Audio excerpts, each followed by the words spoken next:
Speaking of hands, is that a good way to go into it? It's probably not, is it, really? Let's go in. That's interesting way to come onto the topic. Interesting way to go on to the topic. Ellie has some interesting stories that I would really like to hear. We was trying to think of stories of weird things that have happened to us. And then Ellie goes, yeah, I've nearly been kidnapped a couple of times. I was like, what? So hopefully she's going to explain that story, because I was like, what the fuck's happening here?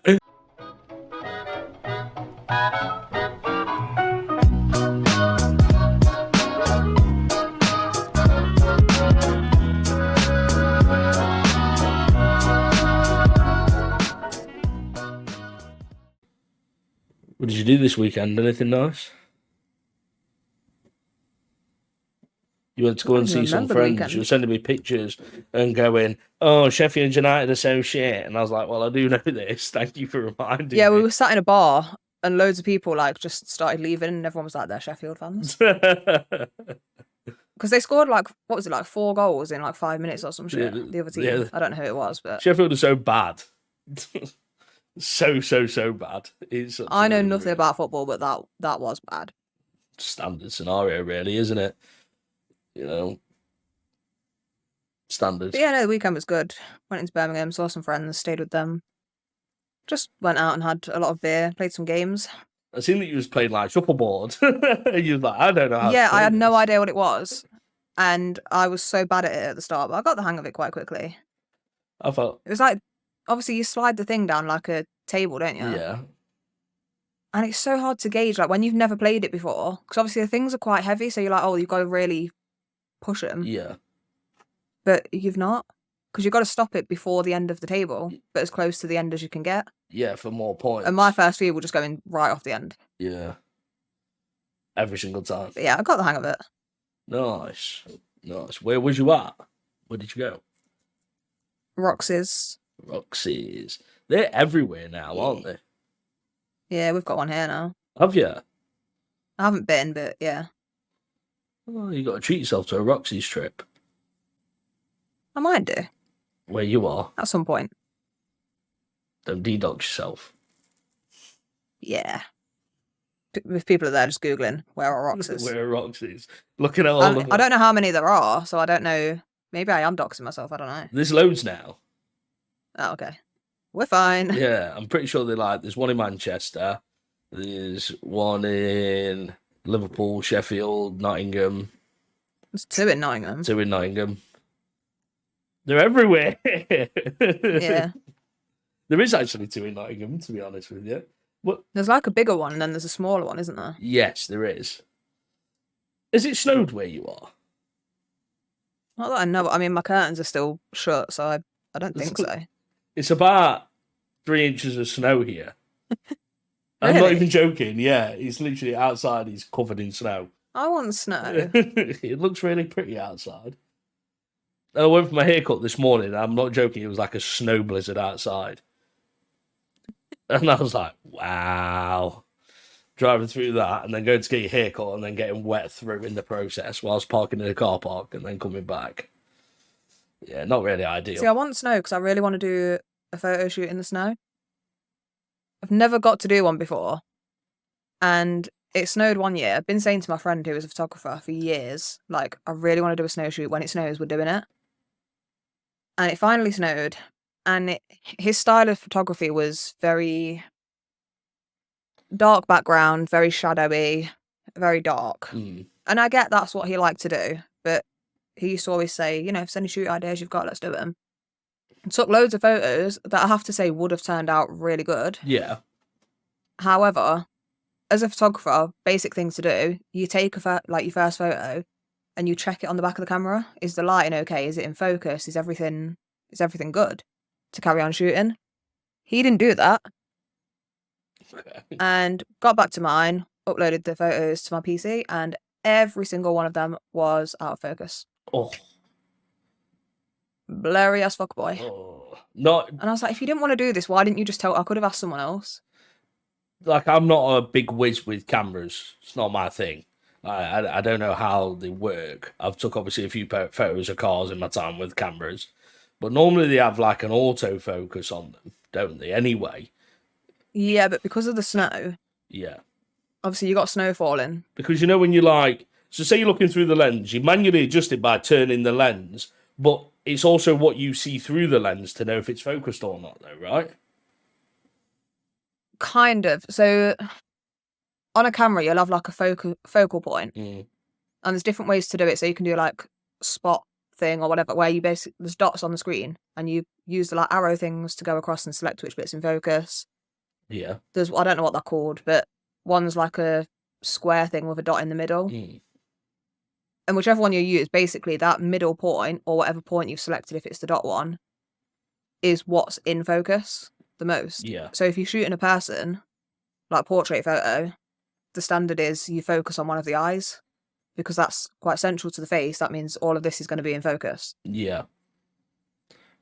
So yeah, he just didn't do that. And they were really overexposed as well because obviously shooting in snow. I mean, he does photography for a job and he's done it for a long time, so he should know this. But because of how he normally shoots, very dark, very shadowy, that your ISO, which is like your light sensitivity. Yeah. I don't know what it's called on Canon because they call it something different. But obviously you need to bring that down a bit. So his would have been quite high because he's shooting indoors, artificial light, dark. You go out in the snow with your ISO on fucking 1200. I mean, that photo is just white. So they were out of focus and very white. So yeah, was not most thrilled about that. Not the most sure. So I want to do another one. Where would you do it though? Because there's a lot of places that do have snow. Like I'm looking at my back garden now, and like I live on like a row of houses, but behind us there's like another house, but it's massive. It's like a big manor house, and it's got a huge garden all the way back, and there's just loads of trees. So there's nothing behind my house really. And I'm just looking outside now, and they've got two massive like pine trees that go all the way up. That obviously just got all the snow on the branches, and then out the back, there's just like loads of trees with no leaves on it, just covered in snow. That's the type of ideal like picture place. To be fair, I'm looking at it now, like, well, look really nice. There's 3 different parks near me. Yeah, which are usually good. And I don't want to dox myself by saying too much, but there's a street near me that has a lot of pine trees on it, and that is really nice in the snow. Yeah. See, that's the thing, isn't it? Just like a long road lined with them. But what do you wear for that type of thing? Because you can't wear white, so what I did, can you? No, what I did last time, I just had like a thin jacket on. Like t-shirt, thin jacket, scarf, hat. So I didn't look big and bulky, but I looked like I was dressed up for the snow. Yeah. But then in between shots, like when we were walking to a different part of the park or whatever, I had a big fleecy thing that I'd put on over the top. Yeah. And then just take it off for the photos. So I'm doing a shoot on Tuesday. Not too far from you, actually. Nice. And I'm going to do the same thing then. I'm going to have a couple of outfits that I can change into. But in between, put on a big warm thing. Yeah. Because it's going to be freezing. It will be cold. It looks like I think it's going to snow. They're saying forecast for in the next 4 days. They're saying here it's going to snow. So it's gone from one extreme to the complete other. It's gone from being rainy, horrible, to then sunny the other day, even a little bit warm, to now snowing. Why do I feel like this is going to interfere with my plans massively? Because it probably might. And especially driving at the minute, though. Driving in snow is horrible. Doesn't matter what car. Yeah, well, the photographer on Tuesday is driving down from somewhere else. About hour and a half away, so I'm like, No, I think you'll be fine. Warn him about this. You might be fine by Tuesday. I think you've got enough time for it to all kind of settle down and stuff. And if anything, it might look a bit nice, to be fair. All winter pictures look nice. I don't think I've ever seen bad winter pictures. If there's snow in the photos, I'd love that. But I'm just thinking of him getting there. And also, what if I get stuck there? Because I'm there from either tomorrow or Saturday until Wednesday. like evening, and I'm like, am I going to get stuck there? Potentially, yeah. Fuck. Better pack enough underwear. No, I think you'll be okay. I don't know what it's like, but I'm sure you'll be absolutely fine.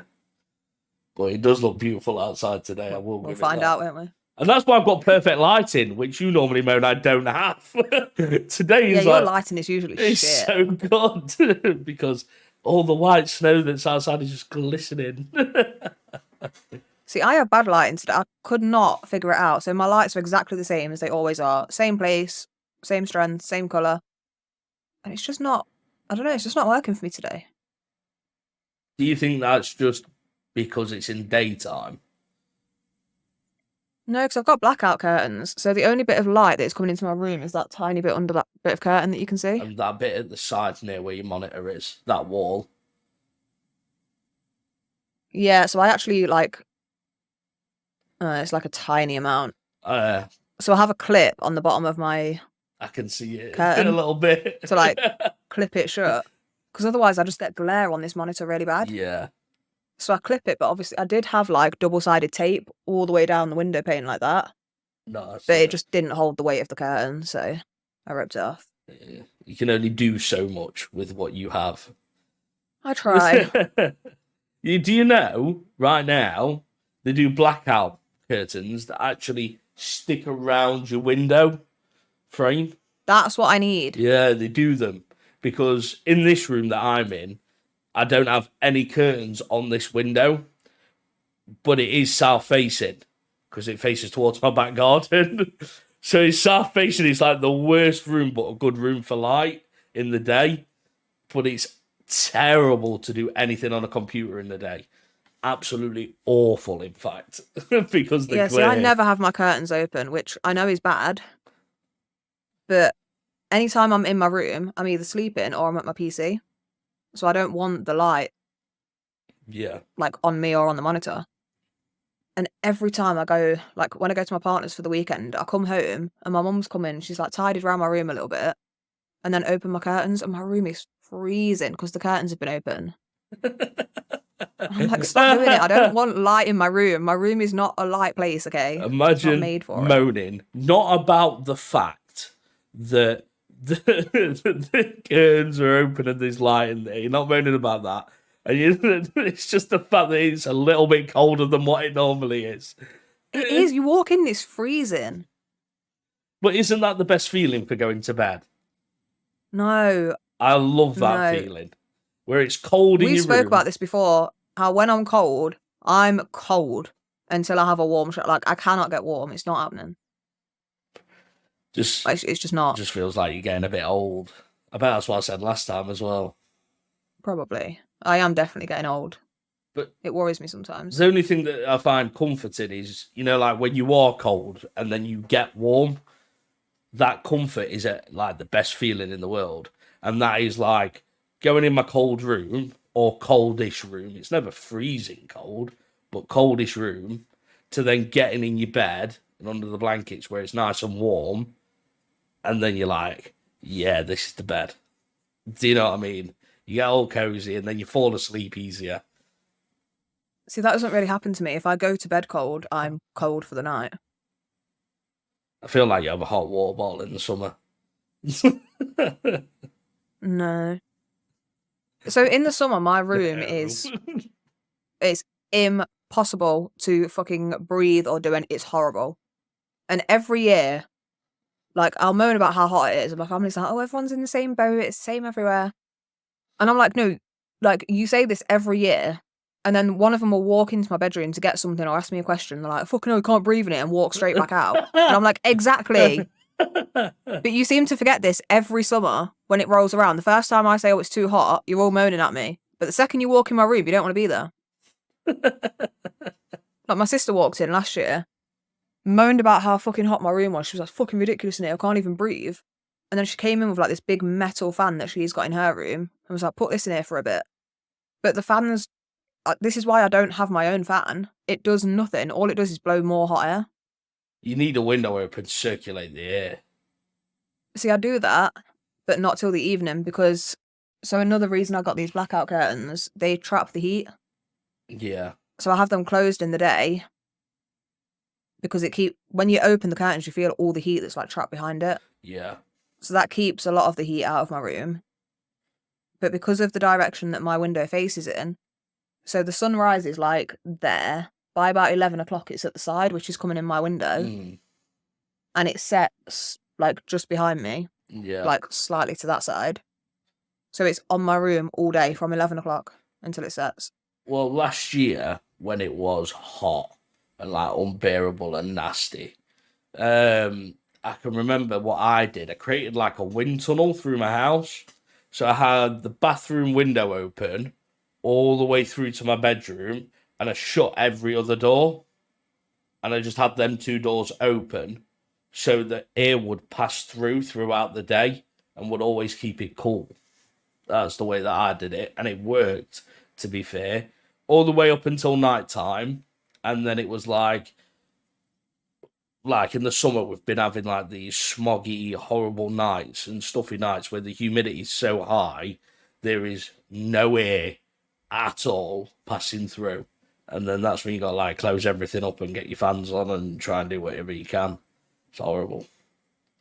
What I did one year was, so my mum's got a fan that's like on a stand. Yeah. Had my bedroom door open, had the fan in the hallway but blowing into my room. So it's sucking in like the cold air from the hallway and the rest of the house and blowing it into my room. That worked a little bit. But I could only have it for like an hour because once everyone goes to bed, I can't have my door open. Yeah, because you'd be too loud.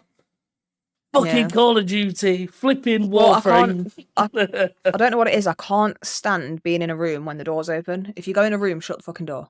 I get that feeling. I don't know what it understand is. I can't. Like, if people come in my room and don't shut my door properly, I have to get up and go and close it fully. Like a door. Yeah, like that sort of door. Yeah. Does your head in. Can't have a door open. I know exactly what you mean, though. There's something about that. It's like having when you turn the TV up to 8 instead of 7. See, that's never bothered me. Is it not? Oh, no, I can't do it. No, what bothers me more is when people watch the TV with the lights on. That's awful as well, yeah. It's fine with, like, dimmed lights or a lamp or something, but with the main light on, like, what are you doing? It's weird, that is, yeah. I never understood why people do that. I always turn mine off. I think I turn everything off. Like, my lights go off the second my PC comes on or my TV goes on. Those lights are off. So what about when you're gaming? So, like, now? Off. So the second my PC goes on, or before it goes on even, my light's off, but my LED strips are on. So you leave your LED strips on. What about that light that's behind you? What, this one? Yeah. No. I used to have them set up on my desk, but then when I was streaming, because they're coloured lights, obviously they're on me rather than behind. So they just used to look ridiculous. So I don't really use them that much anymore. I set them up just for the podcast. I don't know why. They don't really do anything, but adds a bit of warmth to the room. Adds a little bit of warmth to the room. Have you noticed anything different in my background?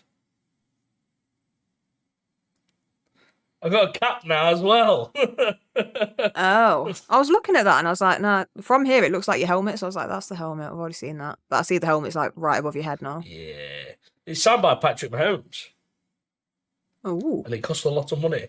Got it from... Is it actually signed by him though, or is it one that's like got his signature like printed on it? No, it's actually signed by him on that side of it, near the wall. Actually signed by him, which I think is quite cool. That is quite cool. So, if it was a picture of Patrick Mahomes, I know you'd be in love with it, but that's beside the point. That's by the by, so they say, in the quirky ways. I have a CD that's signed by Ronan Keating. That's more valuable. It is to me. It should be to anybody. I think it's bang out of order that anyone would think Ronan Keating is not the one. He's babe. I love that man. Wait, don't you always hate on him? Yeah, because he's just awful. I was waiting for you to do that, yeah. No, I was just with you. I was agreeing. I was like, yeah, you've got a point here, Wes. And everybody who's watching the podcast is going, he's just winding her up. No, Ronan Keating is life. So, my question to you, on this week, seeing as we've been chatting about utter nonsense for the first 20 minutes about snow and how trees look, and I don't know how it got onto whatever we was talking about. So we was talking in last episode about things that are like phobias and all that stuff. And we said we'd go on to another episode and obviously explain things that just kind of do our head in, but it's not quite a phobia type of thing. Which is basically like all the things you were mentioning in the last episode. And I was like, Wes, this isn't a phobia. I tried, okay? I tried in my own little way. So we said we was going to go through a few and kind of say if it is a phobia or not a phobia. Even though... Well, I don't think any of mine are phobias. I said all my phobias last week. Mine are just things that I don't like. That I'm not scared of them. It's just I don't really want it to happen. Okay, give an example then. Get the ball rolling. So, I'm not going to start with the weirdest one. Okay. One for me is labels in clothes. If I can feel them, I hate it. But if you cut the label out, then you feel like the bits where it's been cut, and that's even worse, so you just can't win. You've got to like undo the stitching bits. You've got to go through with them little nail scissors and just cut through the little bits of stitching that hold it on. Well, my mum like cuts them like really close to that. And there's a few where I'm like, okay, I can't really feel it.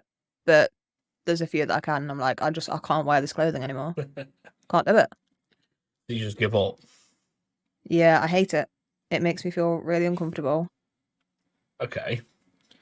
What about... I don't know why this is in my head. This one is weird. You know when you put your sock on?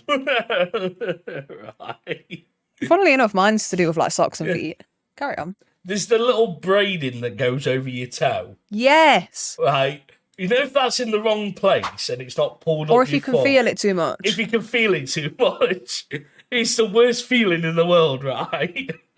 Or when it sits just under your big toenail. Under your big toenail, it's awful.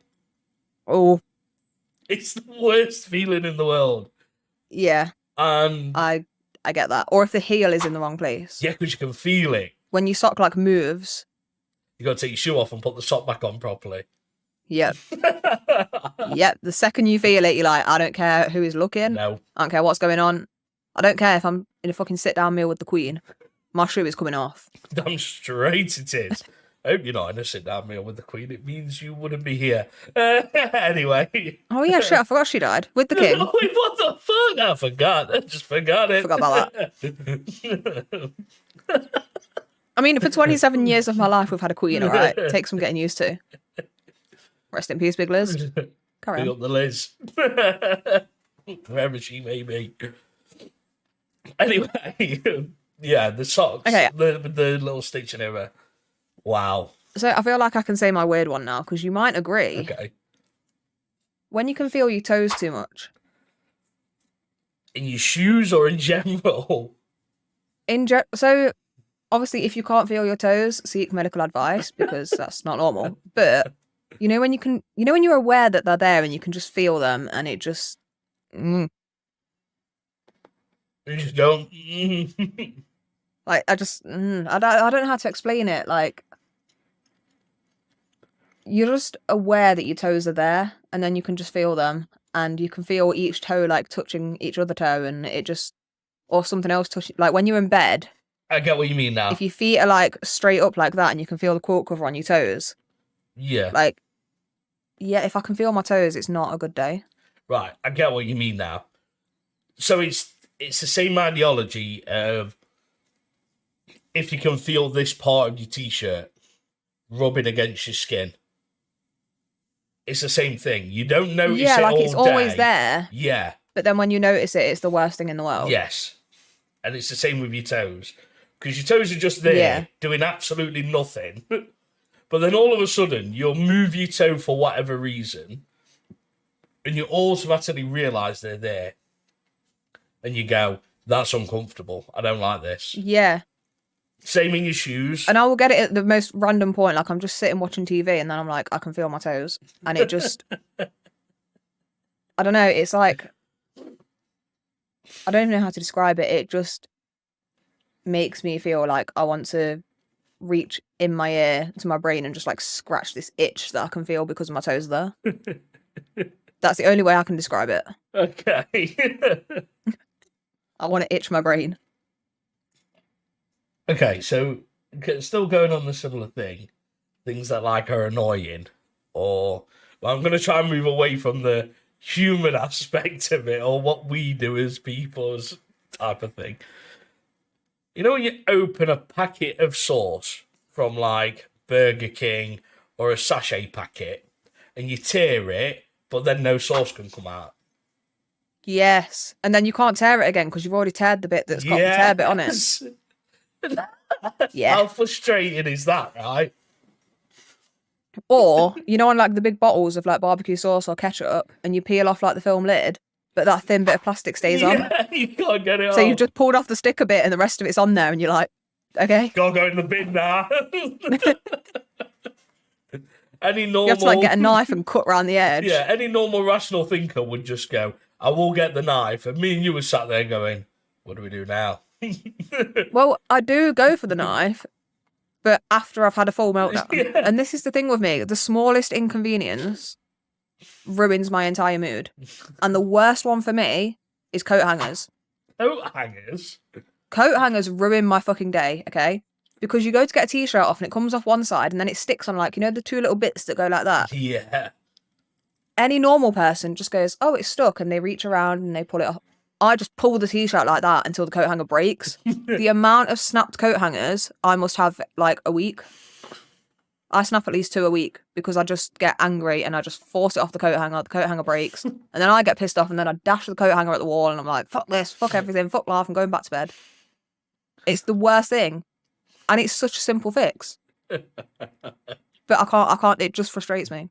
I'm going to tell you what is the most annoying thing that you can have. You're wearing some jogging bottoms and the drawstrings on the jogging bottoms don't align. It does my head in. Yeah. One's longer than the other and hangs dead low. And then when you tie it, you try and tie it and it comes out the other end because it's too short to actually pull it. And then it keeps going. Yeah, horrible. Annoying. Pisses me off even. The ones that hang down here as well from your hoodie. Your hoodie, yeah. If you've got one up here and one down here, see a therapist. Immediately. See a therapist. There's no way someone can walk around like that and just feel okay with it. Dr. Ellie is on stage. No, like it's a mentally unstable trait. It's got to be. Like, I don't see how people can do that and look in the mirror and go, yeah, that's fine. And I get it's not a big thing, but it would irritate the fuck out of me. I would not be able to do any activity with my day until that was fixed. Or what about your hood on your hoodie? When you can't get it to bag when just you can right. feel it. There's nothing worse than being able to feel your hood. When it droops to one side, and you can feel it on your neck. Or it like tucks inside out almost, or like I've got a hoodie and the hood on it is like a really big baggy thing, and it sits like this far down my back, and I can just feel it all the time. So I have to like pull it up and like down the front so the hood comes up. Yeah. And I love the hoodie. It's really nice. But every time I'm wearing it, my entire day is just spent going like that. I could imagine you doing that. That's my day. That's the only activity I will do that day is fix my hood. Fix my hood all day, every day. That's exciting, isn't it? Yeah. My life's a very exciting thing. Do you want to know what does your head in as someone who uses a PC? So now I'm slowly moving towards PC stuff. I'm trying to bring all the annoying things out here. Oh, I could find a lot of these. When your mouse don't want to work properly. And I mean this as in... Can't say I've ever had that. Right, and this is what I mean by it. So you know your little cursor on the screen? I probably should have said it like this, to be fair. It's probably the way I've said it. You can't find it anywhere. And you're like moving it around and you're like, which screen is it on? You're going crazy and you can't find it. And then And you after feel like like your 5 mouse minutes is of you just broken. moving your mouse, it just appears, and you're like, "Oh, where the fuck have you been? Yeah. Like, where did you come from?" I've had enough. I'm not fucking doing anything. You kind of turn away like this. You look back and you go, "How the fuck did it get there?" Yeah. Okay, yeah, so I get that one. So because I've got 3 monitors, and my third monitor was originally a chat monitor for when I was streaming, so it's like on its side, long ways. Yeah. And you know when you set your monitors up and you like arrange them so that your mouse goes in a straight line, so you move them up and down on the screen, don't you? Yeah. To get them in line. The amount of time I spent doing that, and they're not in line, because this monitor's bigger than that one, and that one's on its side. So I just can't get the mouse to go straight. So when I move my mouse from like the middle of this chat monitor across in a straight line, it ends up at the bottom of this screen. So I lose my mouse all the time because I just imagine it's just going to appear where I left it, and it doesn't. It would do my head in, that would.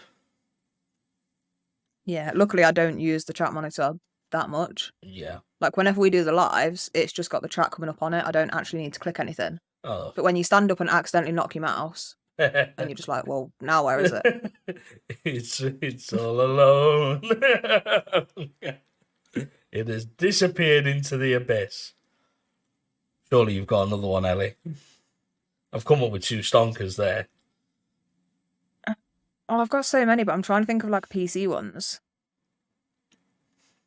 For me, everything with a PC is just irritating because I don't know what I'm doing with it. I turn it on, and if it works, that's great. But if there's any issue, I'm lost. I'm like, I don't know what to do. Dill. Yeah, but literally, I'm just on the phone to Dill, or I message Joe, or I'm just like, someone do something. I do. Like my COD crashed the other day. Yeah. And it was like, so it was an error I hadn't seen before, but I'm assuming because it's a different COD, it's probably different to the ones that used to pop up.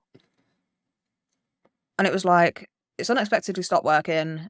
Do you want to scan and repair or close it? And I'm like, I don't know. What do I want to do? So I had to send a Snapchat to 3 different people. Like, what do I do here? It's just when your game crashes, that is all. When you shut it down straight away. Such a shit game. Yeah. I just don't know what I'm doing with PCs. So everything irritates me. However, just lately, there is one thing that really winds me up. And I've spent a lot of hours trying to figure out what the fuck it is. Well then. So my PC is relatively quiet. Yeah. And then out of nowhere, it's like, the only way to describe it is it sounds like a bit of, like, you know, the thick plastic that you get? Yeah. Sounds like that's kind of like wafting and hitting something. And it gets really loud, and then it stops again. And every time I hear it, I get up and I'm like, where is it? Where's this noise coming from? Is it the back? Is it the top? Is it in the mid? Like, where is it? And I can't find it, and it's really pissing me off because out of nowhere, it just gets 10 times louder. That just means I'm like, what are you doing? Hitting a fan. That's what that sounds like. Yeah, but why is it only doing it, like, occasionally? Because it must be either, I'm assuming, an outtake fan, or it could be one hitting your graphics card underneath. I want it fixed. So when it's wafting it drives dead me quick, mad. so it's pushing air down on it, does that, and then we'll hit it every now and then. Because I left my PC on the other day. I was sat on my bed, and my PC was on. Nothing open, no game running. It's just on, right? And it was doing it like every 30 seconds. It'd make the noise for like 10 seconds, then it'd stop. And I kept getting up every time to look at it, and I was like, this is really pissing me off. Like, there's nothing you are doing that should be making any of the fans go faster or anything. Like, nothing is on my PC. Nothing's doing anything. Like, what are you doing?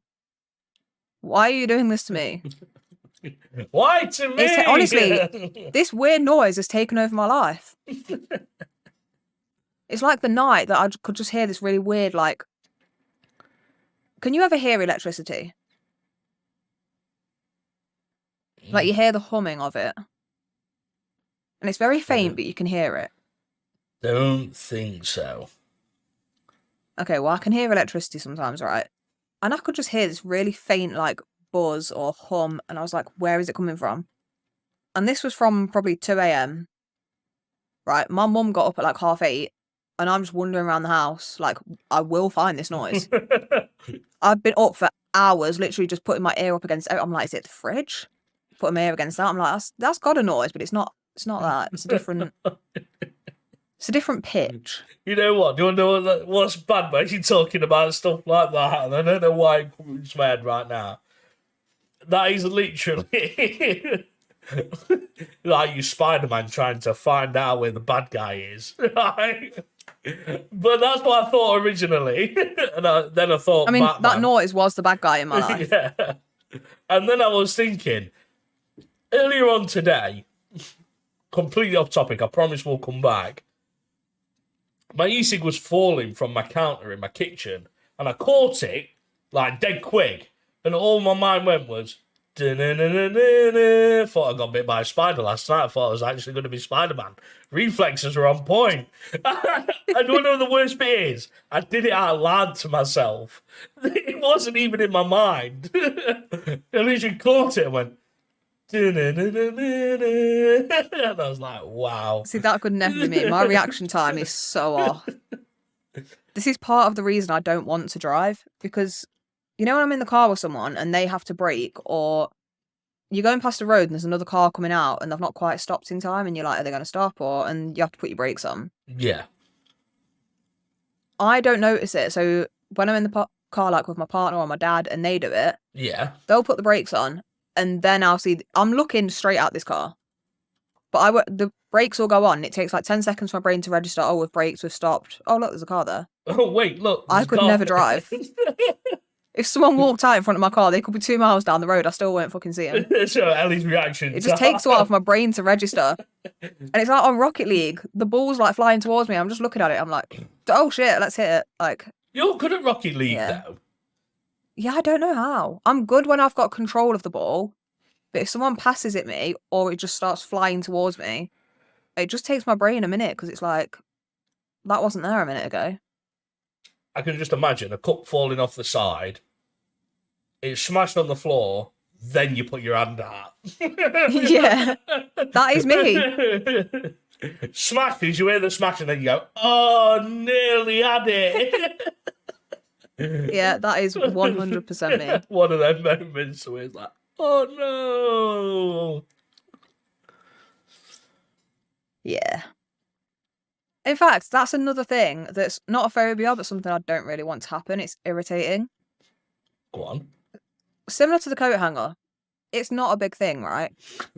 But you know, if I'm pouring a drink, yeah, and you spill a tiny bit, you pour in juice, and you've got those big bottles of juice, like the big 2-3 litre ones, and you pour it, and you tip it back up, and a bit like splashes out the top.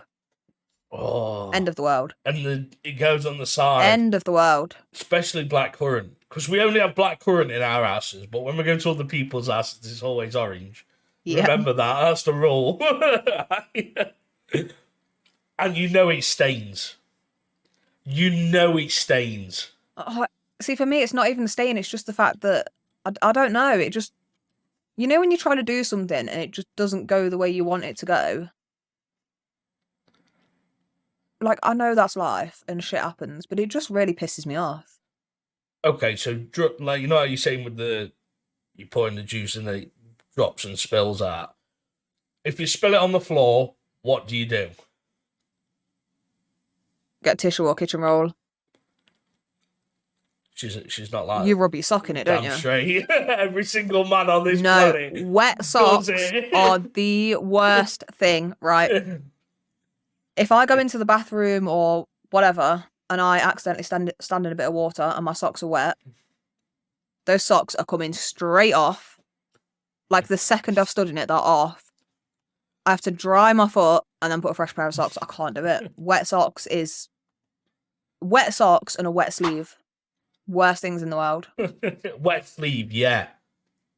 Yeah, definitely a wet sleeve. Horrible feeling. I don't know about for men, but when you like wash your face or like splash your face with water, and if you're wearing like a hoodie or something, it gets there.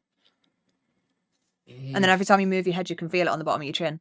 Maybe not if you've got a beard, because you can't really feel it when you got a bit of a beard. Oh, I can feel it. No, you can't really feel it when you got a bit of a beard. Maybe for some people. It's like, I won't ever wash my face when I've got my hoodie on or a dressing gown, because you're going to get water on these bits here every time. It's going to happen. So I have to take them off to do that.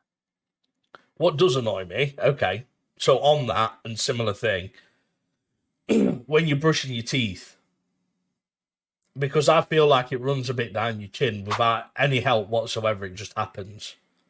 And I always have to wipe and wash my face after. I can't be the only worst person bit- that was like that, surely. No, I know what it's like. But as a woman, when you've got a full face of makeup on and you brush your teeth, and then you get like a bit of splatter and you don't notice it, but then you look in the mirror and you've just got like a little white dot like above your lip where the toothpaste splattered, and you're like, what? Why? Why you do this?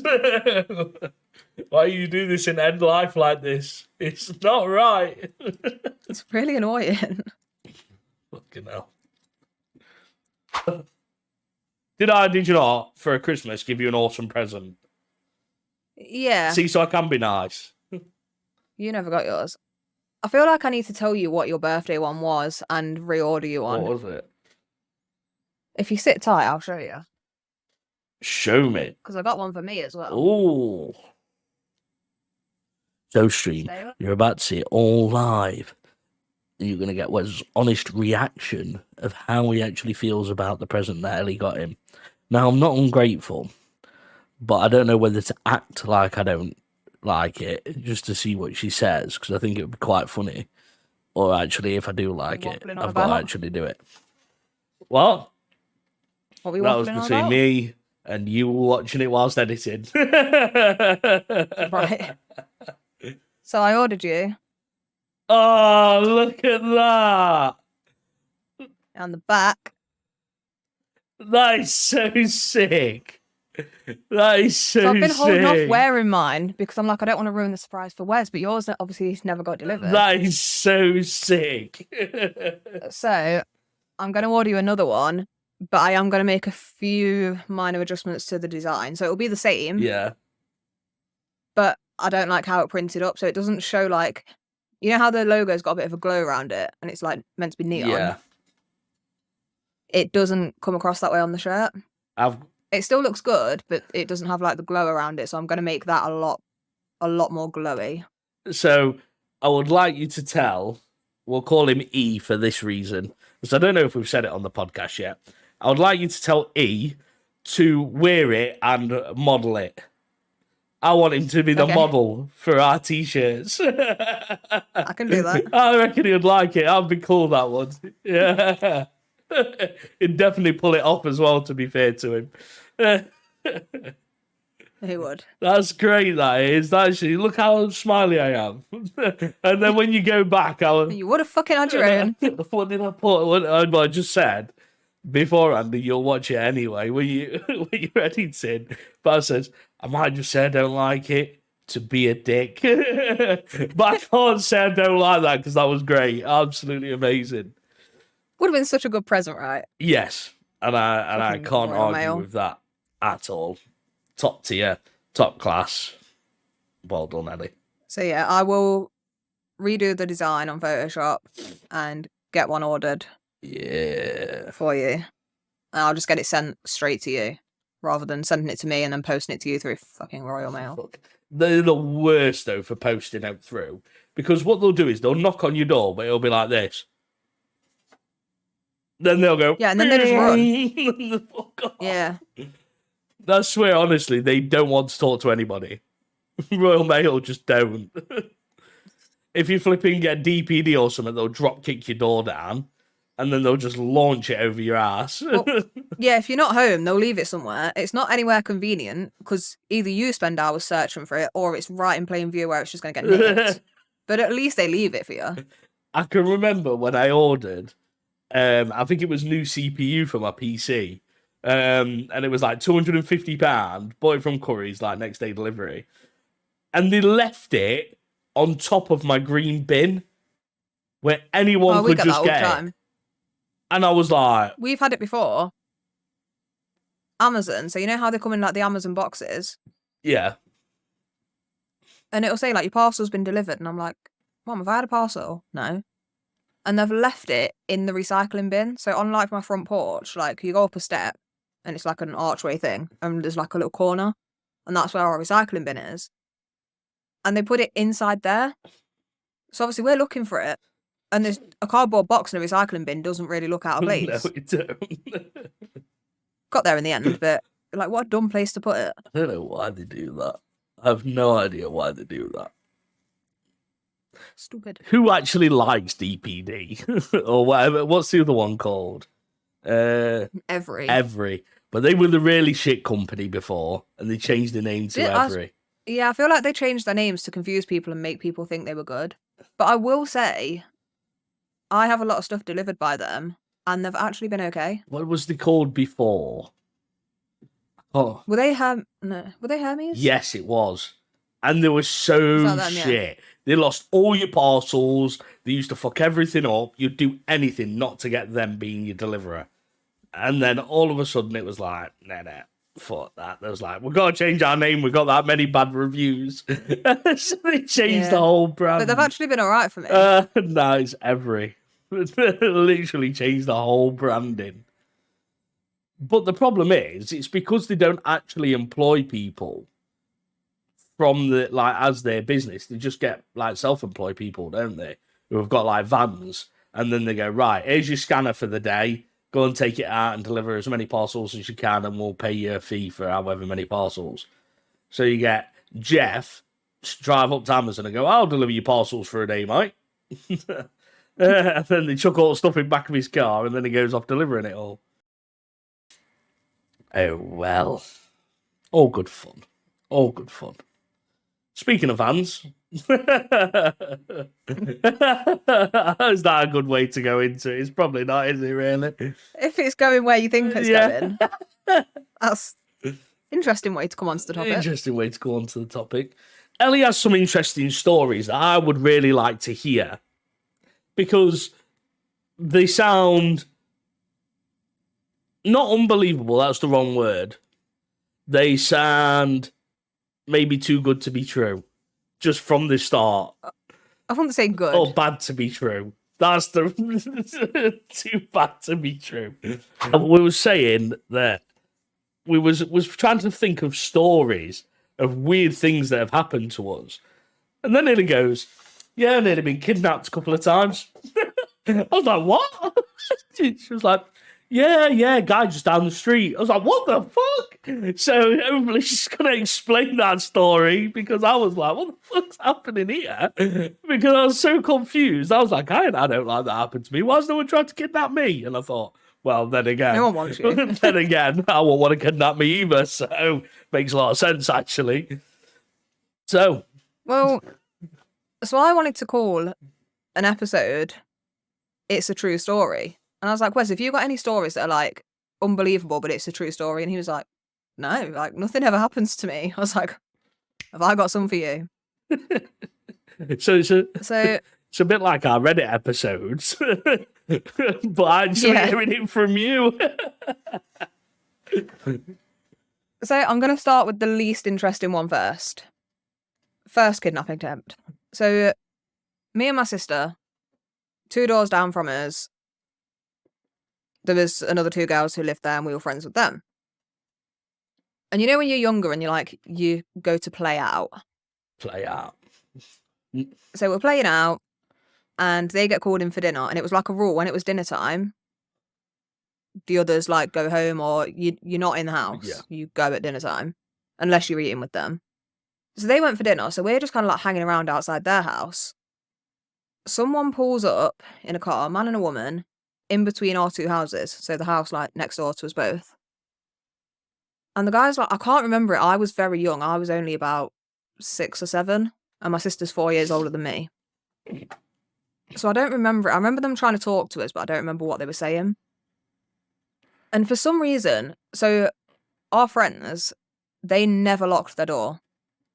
And it was just a free house. Like, we'd just walk in. Yeah, nice.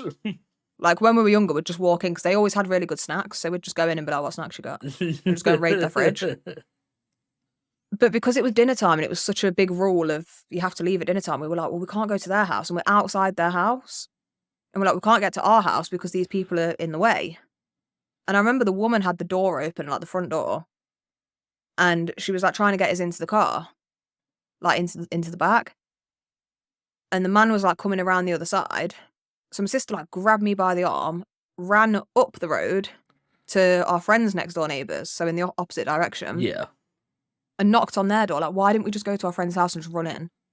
But we were so scared because it was dinner time and we couldn't go in. Fucking hell. In hindsight, we should have just bolted in the door. But yeah, so we've ran to the other next door neighbour and they had 2 sons that were like adults. They were like grown ass men. Both like went to the gym and were just built, right? One of them comes out and just starts having a go at these guys, like swinging from and everything. They get back in the car and just run. Yeah. So and then obviously when we told our friends, we're all outside. When we told our friends, their parents were like, why didn't you just come in? And we were like, because it was dinner time. They were like, just, if that ever happens, just come into our house. Like, what the fuck? So yeah, that was that time. So you nearly got fucking kidnapped by flipping the West family, or whatever they're flipping called, Fred Weston or whatever her name is. They nearly flipping trapped you in their car. They just randomly pulled over, and your first instinct, want to run to instant safety, was can't go in because it's dinner time. Leggy. I mean, we were kids, we were little, all right. But yeah, good old Jacob down the road came and saved us. I think that was his name. Some weirdos out there, though, isn't there?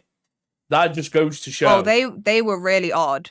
So I don't really remember what happened from that one because obviously when we got home, my mum like rang the police and she was like, "Did you get a number plate?" But obviously because we're so little, you don't think to look for those things. No, you don't. So we described the car and the people, but I don't know what ever came from that, if anything. I'm telling you, there's some really horrible people out there. You have to be so careful. What makes me wonder, did they know who we were?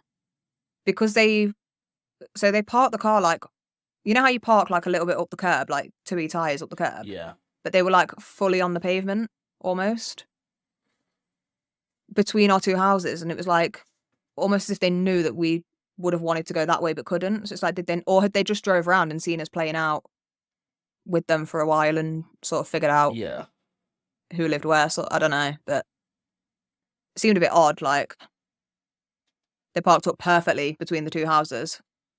So we were like pinned. So weird. But yeah, that was an odd one. Okay. So that one on a weirdness level is a solid 8 out of 10. I think the third one is definitely higher. The second one. The second one. The second one's just funny, if anything. Okay. So me and the same friend, all of these are with the same friend, right? Sounds like your friend's setting you up here. Maybe she was. Yeah, maybe. So we were probably about 11 or 12 at this point. And we've walked up to the shop so you go up to the top of our road and there's like a village and then there's a shop there. So we'd walked up there to go get some sweets.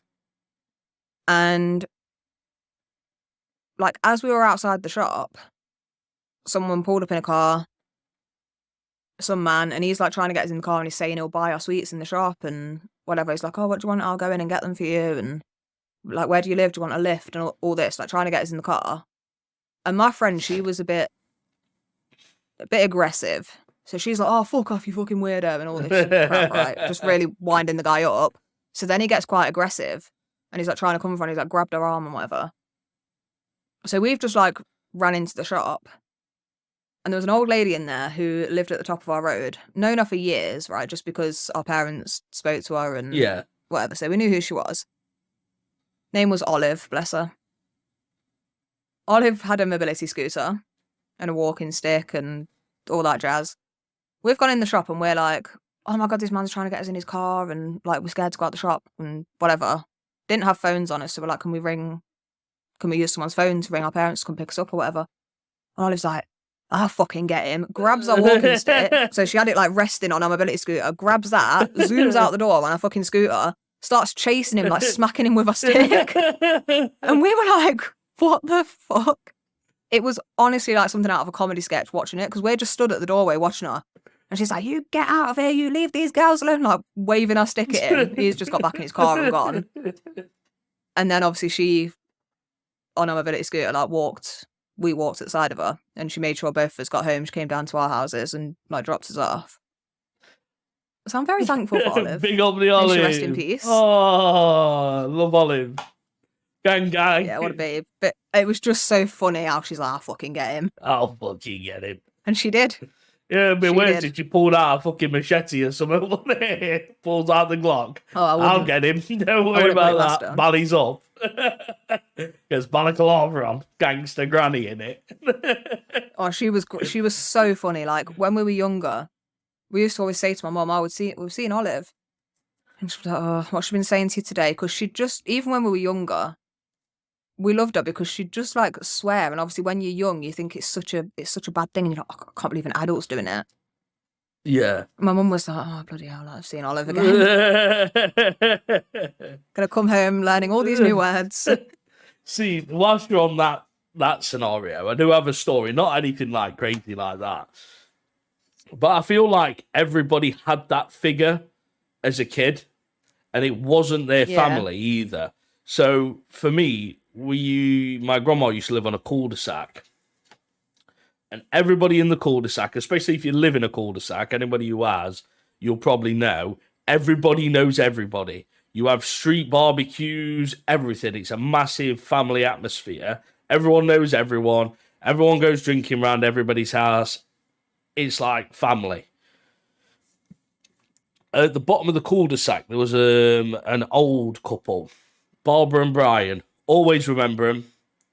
Always will. Ever since I was a kid, they used to like, what's it called? Every time the ice cream man came down, they'd buy ice creams for all the kids on the street. Proper like grandma, granddad, like what you'd read in a book or see on a movie type thing. Buy everyone ice creams, give them all pocket money every week and stuff like that. It were like we were their grandkids. They were fucking absolutely amazing. And then what they used to do is we used to go down and Brian, the old guy, used to teach us air rifle shooting on back garden. So you can imagine me, probably being about 7 or 8, similar age to what you were when that first one happened. We were shooting pellet guns at squirrels and birds and shit. And when he used to come home, he used to go, I like going to Brian's mum, I get to shoot stuff. And it was just quite funny. But you always have that. We had Mr. Clark a couple of doors down the other side. And my mum would go around and stop in and see how he was. He was always just really old, like from as far back as I can remember. I'm pretty sure he died on his 100th birthday. Wow. Yeah. So, yeah, he was old even when we were younger. But every time we'd go round, Mum would say, I'm going round to Mr. Clark's, do you want to come? And me and my sister would love it because we'd go round and he had like this tin of different chocolates and sweets. Yeah. And every time we'd go round, he'd hand them out and be like, here you go. And I remember I always used to get a Twix out of there. Nice. A Twix bar. Yeah. They were Mr. Clark chocolates. But yeah, when he died, my mum had to make a confession though, because he had a pond in his garden. Yeah. And he loved his pond and his garden was always like doing stuff in it. And we had a cat. Yeah. Little ginger Jasper, bless him. And he used to always say to my mum, do you know anyone around here who's got a ginger cat? Mum's like, no, I don't know anyone. Obviously knowing it was her. Because he used to go in the pond with his paw and get the fishies out and play with them and like flop them about in the air. Obviously killed them. Yeah.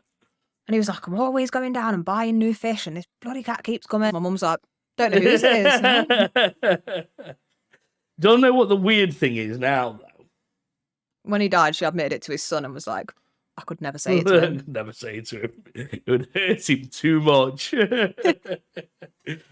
I feel like, if anything like that was to happen nowadays, right, where an older gentleman or an older woman or whatever was to talk to children, you would auto assume that there's some form of like, Nonce. Yeah, nonce, paedophile, whatever.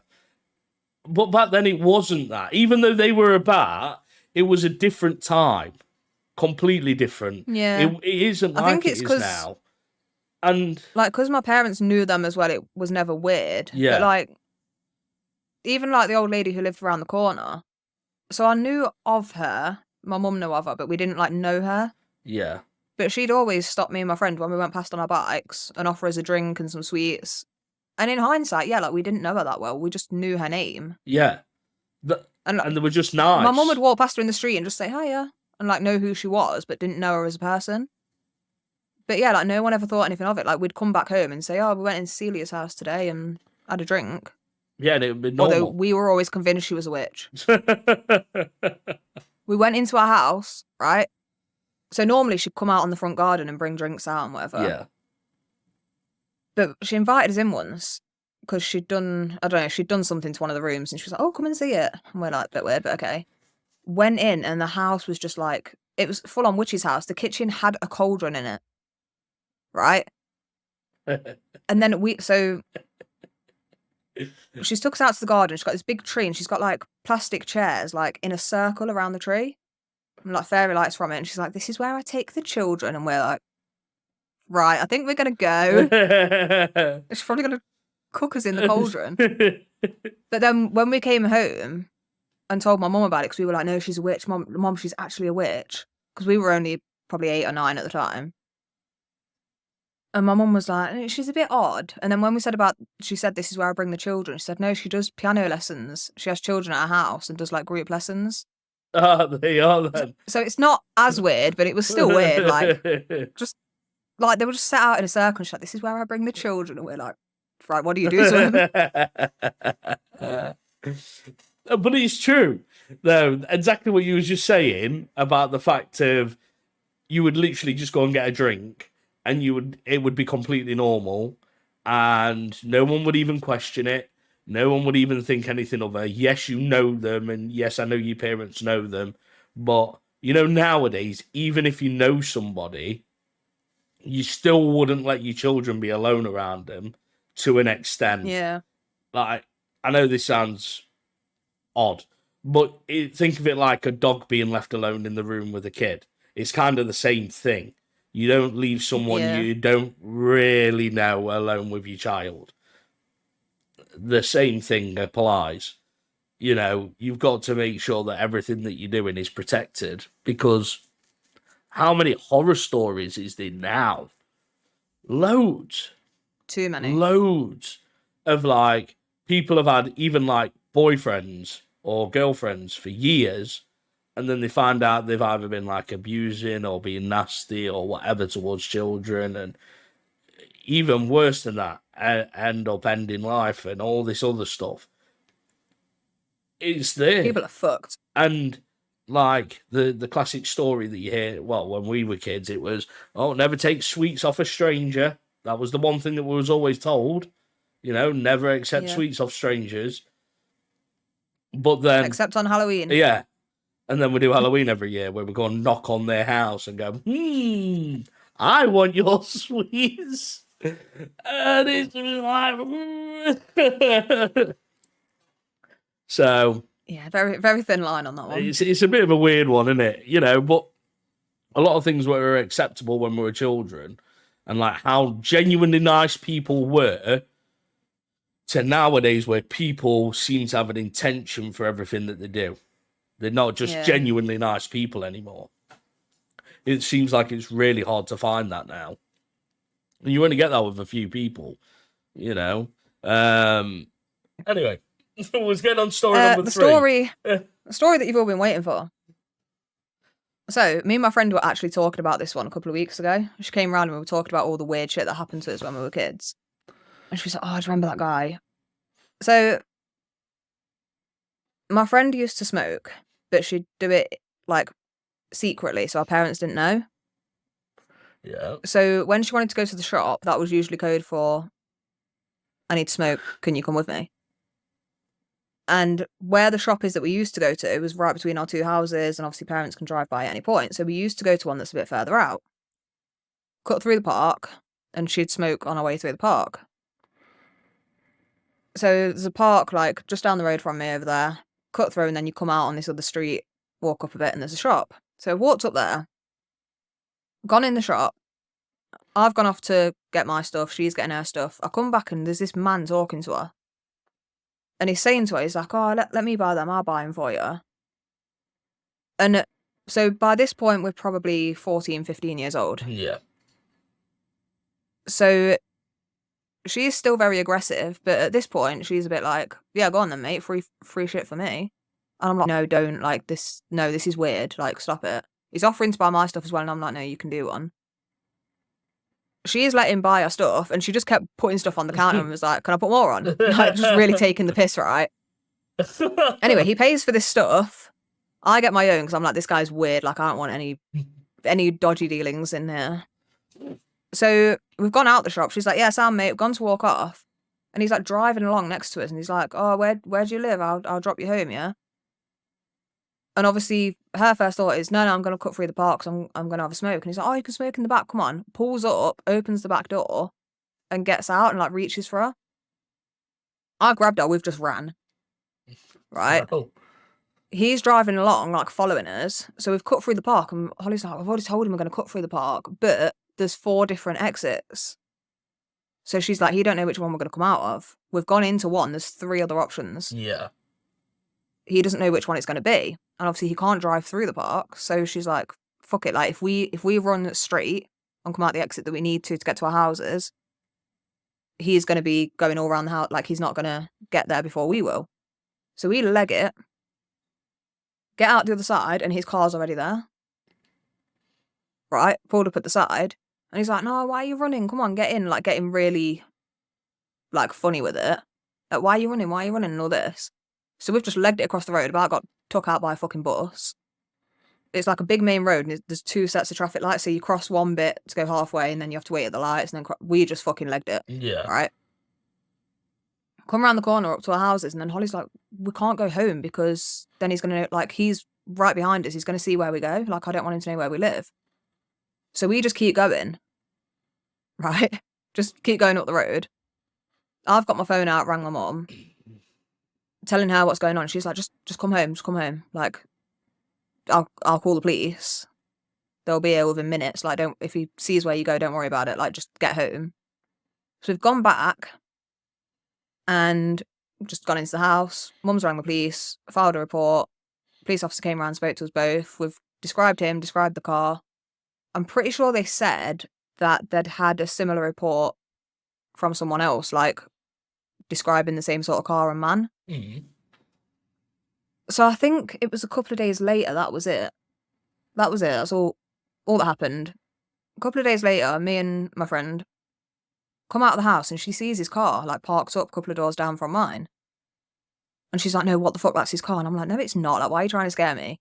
And she's like, no, because he had that thing on the back parcel shelf. There was, like, a little figure thing, like a little bobblehead. And she's like, no, he had that. And I was like, shit, he did. Like, why is he there? So we've come back into my house, told my mum, we're like, he's parked up, like, a couple of doors down. Like, he's parked up outside a house. So she rings the police again, gives them, like, the reference number, and he's like, you know, it's the same guy. He's parked up, like, right near our house. Yeah. Can you come down and, like, get him?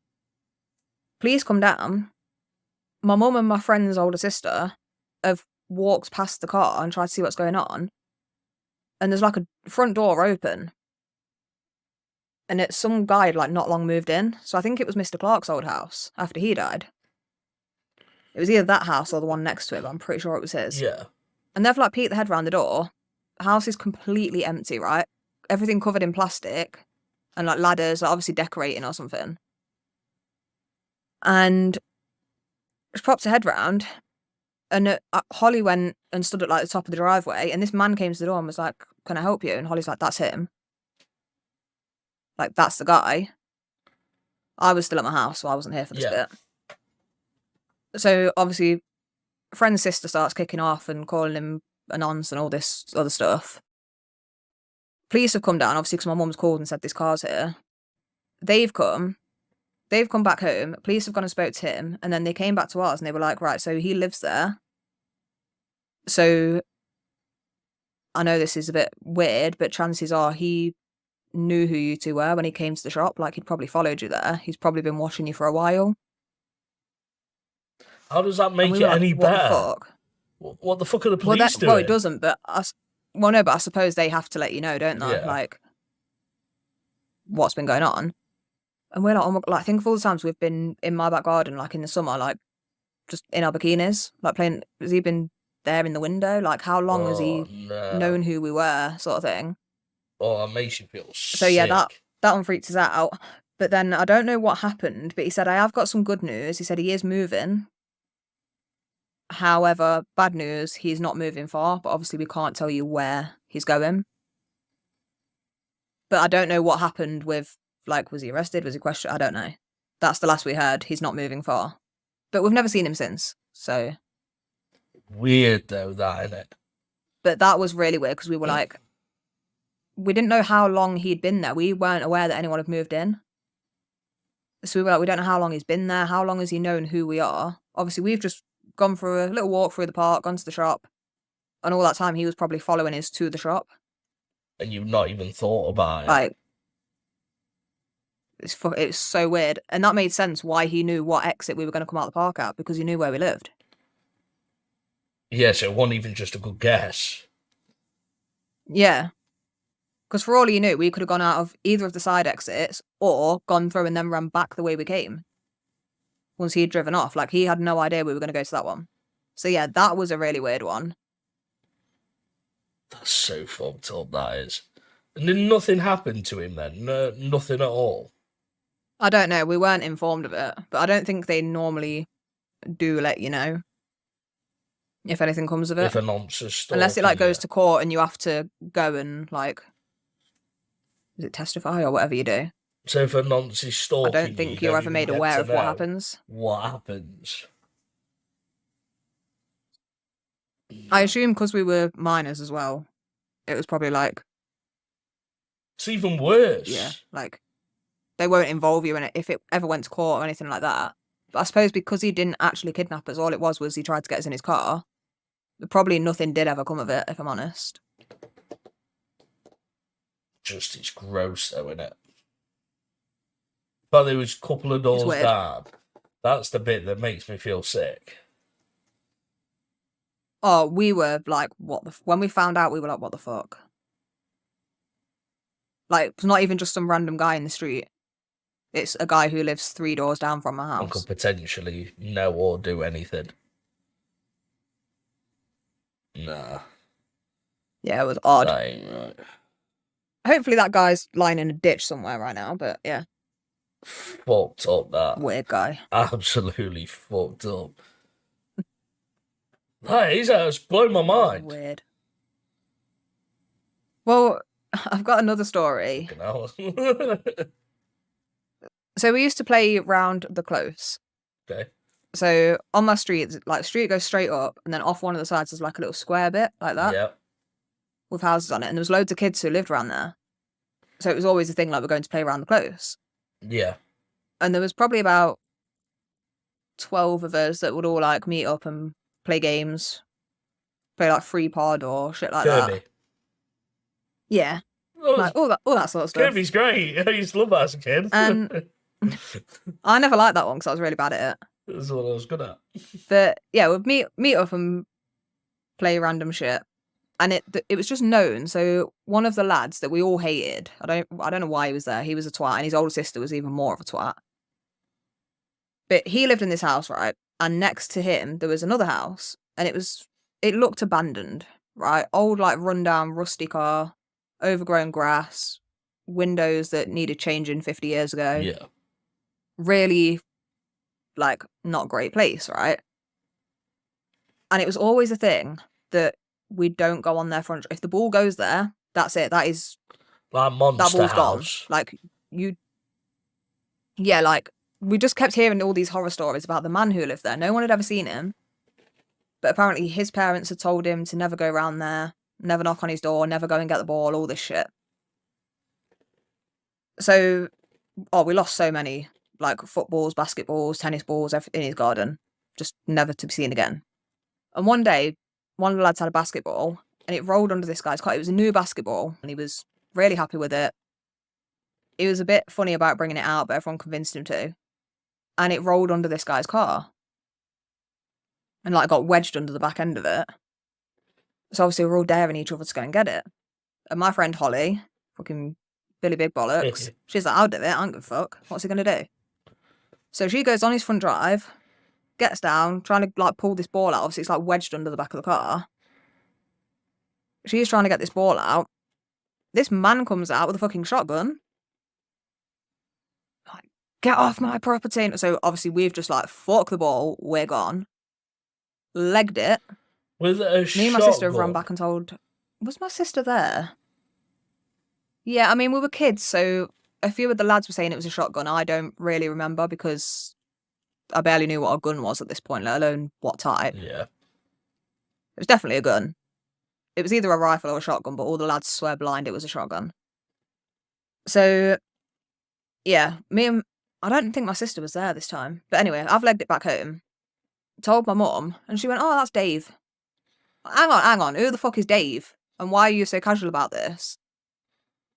Why she was casual was, I didn't find this out until I was a lot older, because obviously she didn't want to scare me. But we were talking about it once, and she went, oh yeah, fucking weirdo Dave. And apparently my mum knew his sister, who also lived in the house. And a lot of the stories have come from her telling my mum, please don't let your kids play around. I see them all the time playing outside, please don't let them. And he'd not long got out of prison for being a pedo. Ah. Had to live with someone, so she took him in. So pedo Dave. So she'd basically warned everyone, and that I'm guessing that's where all the rumours came from of, you know, don't go on his front drive. It was from people's parents telling them, because she'd been round and told all the parents, please don't let your kids play out the front of our house. Yeah. But obviously, our parents didn't want to tell us at that young age why. So it was just a bit of a, like you say, monster house. And no one really knew why. But yeah, so my mum went round and had a go at them both after this had gone on. And had a go at his sister and was like, if you think he's so unsafe to be around children, A, he shouldn't be out and you should report him because he needs to go back in. And B, why would you let him move in? You know there's a lot of kids around here. Why would you willingly take him in when that's what he is? Like, you, not just as bad as him, but, you know. Yeah. Like, what the fuck, girl? She's just trying to obviously do what she wants to do for her family, I guess. Like, basically had it out with them. I don't know if Jacob ever got his basketball back. Jacob, if you're watching the podcast, did you get your basketball back? Just if by the odd chance you ever watch this podcast. Yeah, I wonder. I hope you did, Jacob. So I'm assuming it was a new I hope he did one. too. He was nice. All of the older lads were dicks to all of us lot.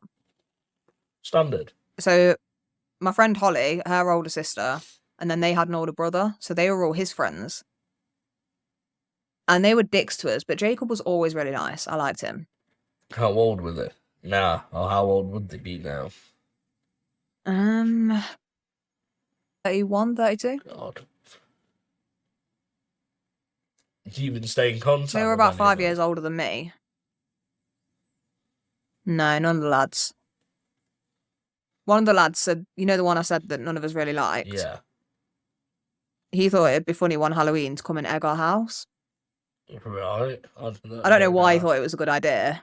So my mum caught him doing it, went out, went mad at him. He cried in front of all his friends. He stood there crying. And then my mum went round and told his dad, and his dad made him get a ladder and come and scrub the outside of our house. Oh. In front of everyone. Oh, what a waste, man. Oh, it was great. What a waste, man. Can you imagine how mortified it would have been trying to show off in front of the lads, and then that happens? It's like the ultimate disrespect. Especially when your mum goes, oi, get that cleaned. That was funny. What do you think you're doing? Have you got any other snazzy stories? None that are quite like that. I don't have any. Talk about the time I fell out the window. Fell out the window? If my partner's watching this, yeah, if he's watching this, he's going to be like, oh my God, you told this story all the time. It's just a good story, all right? Like, the worst bit is, I know for a fact So, you make how him old watch was I? these episodes, so he is probably going to be sat there saying that. Or at least this Oh, I point. do. Yeah. I definitely do. When he works from home, I'm like, make sure you watch it. And then I went, which bit you up I'm to? trying to think how old I would have been. Yeah, so he hates it because I message him to watch them when they first come out, and obviously they upload in standard definition, Oh. like standard quality first. And he's like, I'm waiting. Like, I'm not watching it in this shit quality. I'm like, okay, fair play. Well, I love him wherever he is right now. And when you watch this, I have to. hopefully he knows that I love him. Bless him. He is a babe. He is a babe. But no, sorry if you're watching. I am going to tell the story. You can skip this bit if you want. He's heard it a lot of times. So I think I was about 6, round about there. Yeah, we're going to go with 6. So me and my sister used to share this bedroom. Yep. And my friend and her older sister that lived a couple of doors down, they were around here. I don't know what we were doing. So me and my sister had like a doll's cot. Like, you know, like a rocking cot. So like the legs on it were like curved and it'd rock. Yeah. I had one of them like right in front of the window. For some reason I was standing in it. I don't know why. From what people have said, apparently we were playing like talent show or something. So each of us were getting up and doing a dance or singing something or whatever. So I'm stood in the cot, probably singing my heart out. I bet I absolutely nailed the performance as well, if I'm honest. What song do you think it was? Windows open behind me. It was probably some S Club or probably I Never Had a Dream Come True. That one. Yeah, from Joseph I don't remember what it was called, but that one. Dreamcoat. No, that was S. Was it S Club? What was? Any Dream Will Do? That I never had a dream come true. No, that's Any Dream Will Do, Wes. My bad. Till the day that I found you. That one. That one. You know the song. Anyway. What a song. So I was probably singing that. What a song. And it was always a thing that we never opened the big window. Never opened it. Because, so it's big window, and then underneath it there's like a little ledge over the top of the dining room. And that's like the main fire escape of the house, because you can get onto the ledge and then hop onto a little wall that's at the side of it and then down onto the ground. And obviously when we were younger, Mum was like, you know, you never open that window. So I don't know why it was open. I'm going to guess it was hot. Mum wasn't home, so we were like, fuck it, we're opening the window. Okay. Anyway. Obviously I don't really remember a lot about it, but from what my sister and our friends have said, 1 minute I'm in the cot doing a performance, next minute I'm gone. I'm just not there anymore, right? Okay. And from my point of view, I don't remember falling, but I do remember just on the patio outside, so I completely missed the ledge. And I'm just lay there on my back looking up at the sky. And I'm like, what the fuck? So I just get up and walk in. I just get up and walk in the back door, right? My dad's on the phone, and my sister and that lot are all in the at the kitchen door, like shouting at my dad. And apparently they've ran down and said, Dad, Ellie's fell out the window. And my dad's not quite processed what they've said. So he went, oh, shut up, I'm on the phone, and like waved him away. Because he's just got 3 kids like yelling at him, and he's like, I'm on the phone, will you fuck off? So then I've walked in the back door, and I remember seeing my dad's face. He stood at the kitchen side, and he just looked at me, looked away, and then went, and slammed the phone down. That realization hit like that. Like, it's like, I just remember his face, like, looking at me, and then was like, wait, what? Like, she was upstairs a minute ago, what the fuck? I slammed the phone down, and my dad, bless him, great guy, useless in a crisis. So obviously, pretty standard thing. Someone's had a fall like that. You try not to move them. Yeah, I think that. Lay them flat, keep your neck still, keep your back still. Like, that's what you do. So he's gone, come and sit on the sofa, come and sit on the sofa. So he's like, getting me on the sofa. I'm sat up, like, just chilling. I'm like, can I go and play? And he's like, no, like, he doesn't know what to do, right? So I think he rang an ambulance. And then he's rang my mum at work. So mum was a neonatal nurse. She's holding a tiny, like, 1 pound 2 baby in one hand. One of the nurses comes over, gives her the phone. She's like, hello, what's up? Ellie's fell out the window. And my mum was like, how close I was to dropping this baby. Unreal. Oh. Like, luckily, one of the other nurses that she was working with saw, like, I don't know, her panic and basically came over, grabbed the baby and was like, what's going on? And she drove her home because she was like, you're not okay to drive. Because my mum was going, like, my mum was like, oh my God, I'll be there in a minute. And like puts the phone down. And I remember her saying, she was like, I didn't even ask, is she dead? Is she okay? Is she moving? Like, what? She was like, all I heard was Ellis fell out the window. And I was like, I need to get home. So she's just put the phone down and gone. This woman's drove her home. And then she's come in and had a go at my dad because I'm sat up on the sofa, like moving around and whatever. She's had a go at him. Drinking some cordial like that. Ambulance come. I think he did get me a drink. Yeah, he's sat there drinking cordial like that. And then you know exactly what I mean. all I really remember. So I think I was. I'm not even joking because I remember him getting me a drink. Sat there with like that. And me just sitting there. Mum coming in. She goes mad. And then the ambulance come. And up until this point, I wasn't scared. I was just like, can I go and play? Like, why is everyone making a big deal? I'm fine. Like, let me go play. I'm bored. Yeah. I wasn't scared at all until the ambulance came. They've put me in like a neck brace, put me on like a stretcher thing. And as they're taking me out of the front, like out onto the front, my sister's standing on the doorstep crying, and my next door neighbour's there crying. Oh, in fact, no, I think. So they were out there crying when my mum got back. And my mum was like, I drove up and saw all these people standing on the front crying. Because obviously my friends had gone home and told their parents, so they're on the front. And mum was like, I pull up and everyone's just crying. So she's like, oh my God, she's dead. Like, she's dead. She comes in, I'm sat on the sofa like, hi, Mum. Drinking cordial. That's when she went mad at my dad. Yeah. That's when she went mad at my dad for me being sat up. And the ambulance had just got there, I think. So yeah, anyway, they take me out. And I just remember looking around, seeing all these people crying and thinking, what the fuck is wrong with him? Like, you just fell out of a window there. That was crazy, that is. And I had this teddy bear called Lammy, and he was a lamb in like a little onesie baby grow thing, and he was just the sweetest thing ever, right? And up until this point, I was fine. And then as they were putting me in the ambulance, I said to my sister, I want Lammy. And my sister went and got the wrong teddy. That's the first time I cried. She bought the wrong teddy. Like, how fucking dare you? Everyone knows what Lammy is. And I didn't have him. So I'm in the ambulance, and my mum said, because considering how fine I was, I don't really know what went on. I'm not a medical person, I don't know.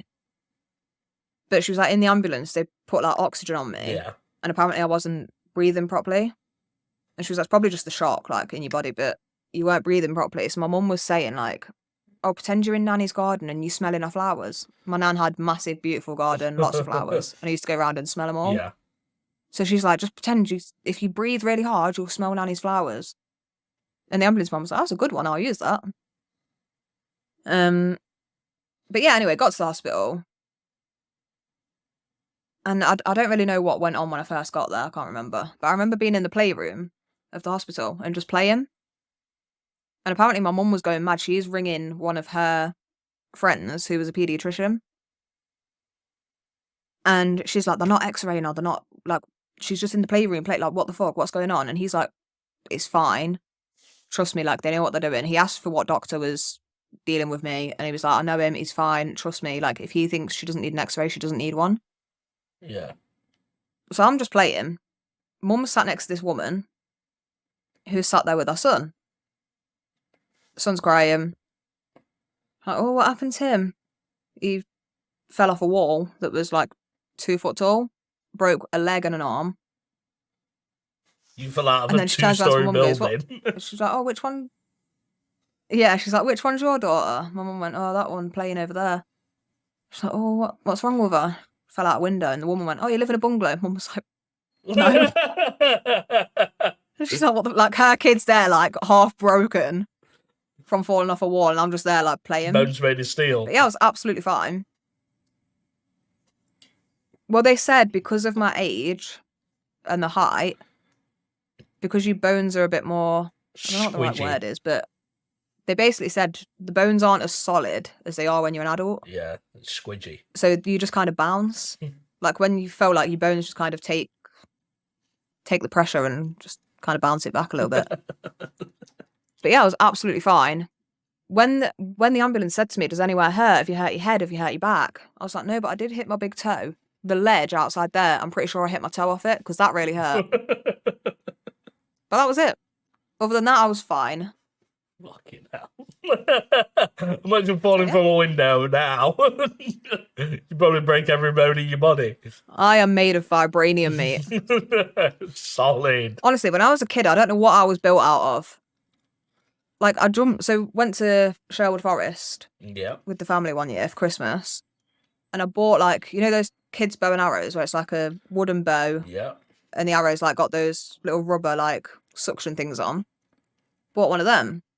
Took it round to my friend's house. Big mistake, because they broke everything. We were never allowed to take toys there because they'd always come back broken.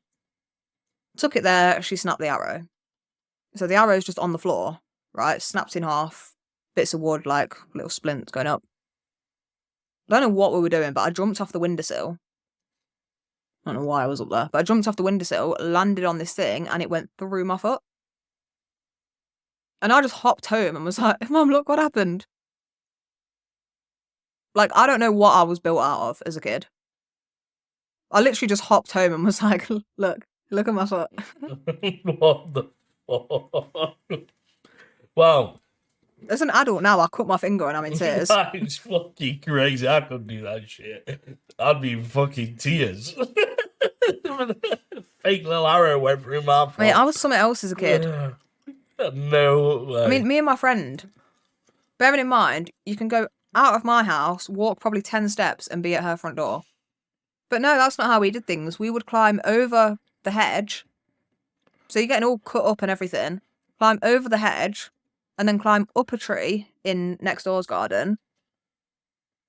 Jump onto the hedge. So you're landing on a hedge that's all like branches everywhere and shit. Because that hedge was really bouncy for some reason. I don't know how we found that out, but her hedge was really bouncy. So we'd jump off his tree onto her hedge and it'd like fling you into their garden. And then we'd come up to the back door. If I wanted to go around to her house. And that was just like a daily thing. I don't know how we found these things out as kids. I don't know how we do it. Yeah, I don't know how we discovered it was... My hedge wasn't bouncy. Mine was firm. But hers had like springs in it. Like, it was so good. We used to literally just like run into it with our backs to it and go like that against it so it'd like push us back out. We used to spend hours doing that. Come back home with like cuts all up our back and everything. Like you're in a WWE ring or something. Bouncing off the ropes, but bouncing off the edge. Or take our dad's sleeping bag and go down the stairs into the wall. I've done that. I have done stuff like that. Because I thought it was funny. I can remember when we went sledging one year where we had loads of snow. And we took it down the stairs, me and my cousin, straight down the stairs, straight into the front door. And then, we broke the panel at the bottom of the front door and my mum went ape shit. I can remember that when one. me and my friend used to do this, so there was like an old sleeping bag. And then her dad got a like big thermal, so it was like a silky material, so it slid down the stairs a lot better, right? So we're like, cool, we'll use this one. Yeah. They were getting the house renovated. So it used to be a bungalow. And obviously they built the stairs and everything. They had like this carpet on it and then they were like, we don't like it. So they took it off. And you know, you get the little claws on the stairs. Yeah. They were still out. We're like, fuck it, it's fine. Gone down the stairs in this great sleeping bag that's really slippery and ripped it. He went mad. It was like a £300 sleeping bag. And then there was a time we did it with one of the older ones and she went straight into the wall at the bottom and put her foot through it. It was just like a plaster board thing. It wasn't like a full brick wall, obviously, but yeah. Ellie, you have left a little... It wasn't a hole. It was like it caved in a little bit. It was like cracked and like dented. So yeah, we weren't allowed to do that anymore. You have too many stories for me to even keep up with. I'm not even going to lie to you. Being a kid was fun. And that's maybe something that we'll talk about on the next episode. Come on, you must have done like... You must have done lots of dumb shit as a kid. You must have done. Loads. I've got loads of stories about being a kid. Absolutely hundreds of them. And loads of great ones as well. But, unfortunately, it's the end of this episode. So if you want to hear about our childhood adventures and what we used to do as kids, and not being kidnapped, and no, not being taken away by our next door neighbours, but actually physically what we used to do as kids and what we used to enjoy and going on an absolute nostalgia trip, you best tune into next week's episode. Because that's the only way that you're going to know. That is the only way you're going to know. I've got some great stories. And I have too. So let me tell you, that one is going to be great to talk about and great to absolutely go through. We want to say thank you for the support on the episode so far. Thank you for liking, thank you for commenting, thank you for looking through, thank you for viewing. We couldn't ask for any more support than what we are getting. And share us, introduce us to your friends, do everything you need to do. Make sure you subscribe though, and make sure you press the bell notification so you get informed every single time we have a video come out. Other than that, thank you very much for watching. Do you want to do it this time, Ellie? No, do you not want to do it? No, it's your thing. In a bizzle!